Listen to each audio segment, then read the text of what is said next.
Je voulais souligner l'importance de la forêt et de son aménagement pour des petites communes comme les nôtres autrefois. Car la vente des coupes de bois constituait la part essentielle du financement des recettes du budget communal.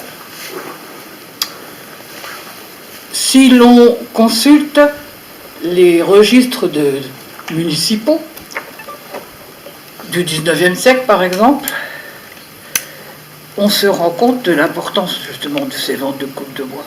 À chaque page, nous trouvons des décisions du conseil municipal pour des travaux, des achats qui s'imposent ou qu'on leur impose. Par exemple, la construction de bâtiments publics, l'entretien de ces bâtiments publics, celui de l'église aussi. Et puis l'achat, par exemple, d'une plus grosse cloche pour remplacer une petite cloche fêlée, afin qu'elle se fasse entendre au loin et donne l'heure aux paysans qui travaillent dans les champs. Les décisions sont prises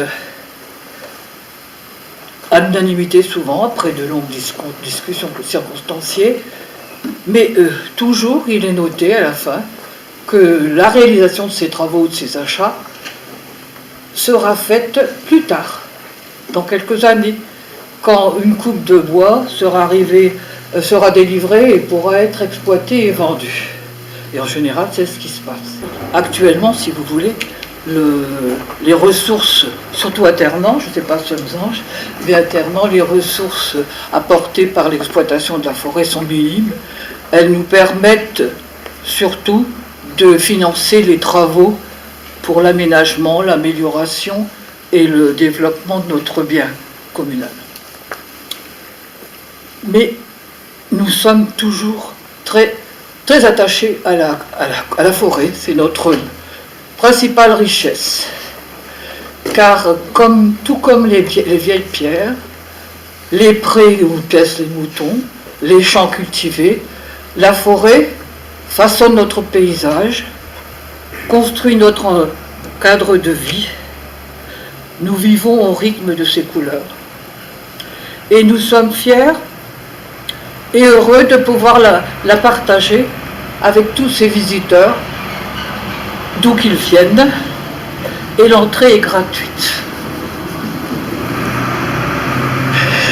Pour l'instant. Expérimentant. L'entrée est gratuite, oui. Le parking même est gratuit. Si nous sommes réunis aujourd'hui, c'est parce que des parcelles de la forêt de Semsange et de Ternant, donc dans le bois de Montfait, le bois de Boulois et de Lavela, ont été remarquées pour l'originalité de leur sol, la diversité des espèces, et parfois elles sont rares. Et donc on nous a proposé un plan d'aménagement que nous avons accepté à l'unanimité au conseil municipal.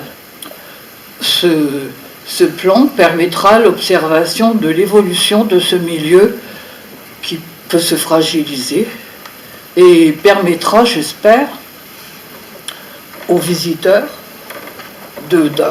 d'approfondir leurs connaissances et de prendre conscience des responsabilités de tous pour le respect, la protection et la préservation de ce bien commun.